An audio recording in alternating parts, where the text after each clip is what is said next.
I remember the moment her phone lit up like a spotlight in the dark. A text flashed across the screen. "Can't wait for our weekend." It wasn't my name under it. The room was quiet except for the hum of the ceiling fan, its slow, rhythmic spin mocking my pulse. I stood there, frozen, phone still in my hand, my mind trying to twist reality into something less brutal. Maybe it was a friend. Maybe I was overthinking. But I already knew. My gut had been screaming for months. Sophie had changed. Not suddenly, no, it was gradual.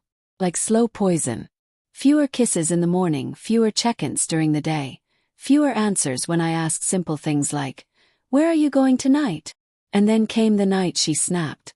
"Stop asking about my plans, Alex. I'm not a teenager."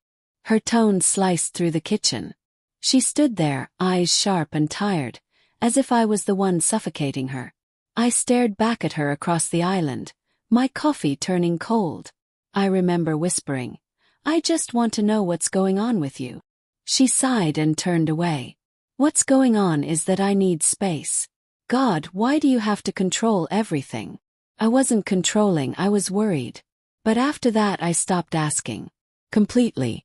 I told myself that if I gave her space, she'd come back. That's what love is, right? Trust even when it's painful. But trust doesn't survive silence. It decays in it. A month later, she said she was going away for a wellness retreat. Somewhere in Palm Springs with her friend Lana. Her suitcase looked too new for an old friendship. That text, the one from Evan, confirmed everything I'd been denying. But instead of confronting her, I did something I'd never done before. Delight. When she called from the airport, I told her I'd be busy that weekend too.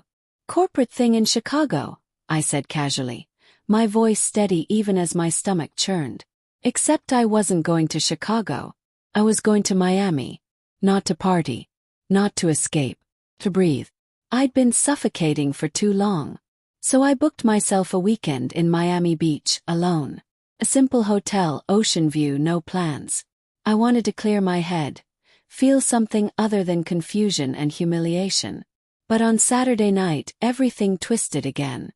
I was sitting at a rooftop bar, drink in hand, watching the sunset paint the water in impossible colors when I heard a laugh.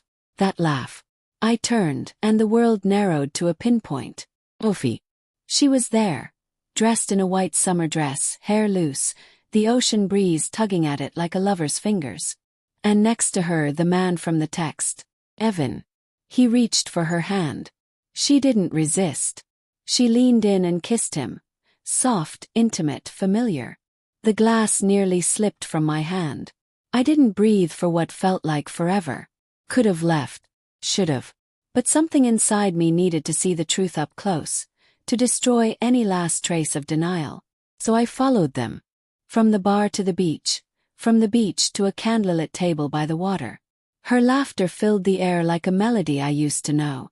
When she looked up and saw me, God, the color drained from her face. Her jaw slackened, eyes wide, lips parted but silent. Evan turned, confused, his hand still on hers. I said nothing. Just stared at her, the woman I thought I knew, while the ocean hissed between us. She finally stood. "Alex. I can explain." My voice came out calm, too calm. "Don't bother. You already did." Evan mumbled something and walked off, probably realizing he was in the middle of a storm he couldn't survive. Sophie reached for me. "Please just listen." It wasn't supposed to. I stepped back. "Don't. You told me to stop asking about your plans, remember? So I did."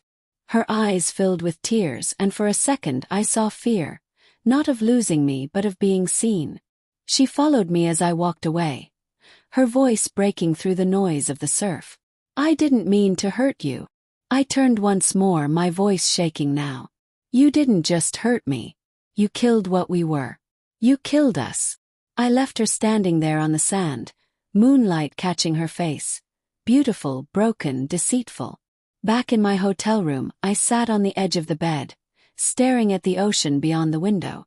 The sound of waves felt like both comfort and punishment. I wanted to scream, cry, smash something, but I didn't. I just sat there, Numb, realizing how love can rot right under your nose while you convince yourself it's still alive. The next morning I got a dozen missed calls. Then texts. Please come home. I'll explain everything. It wasn't serious. But none of it mattered anymore. The truth didn't need explaining. It only needed accepting. I checked out early and left my wedding ring on the nightstand, right beside a note that said only one thing. I stopped asking. When my plane touched down back home, I turned off my phone. I didn't need to hear her voice again. Not now. Not ever. But that wasn't the end. A week later, a mutual friend sent me a picture. Sophie at a cafe, alone, pale, lost. The caption said she'd been asking everyone where I was, furious that I'd disappeared during my Miami weekend. I smiled bitterly. She wasn't angry because she was caught.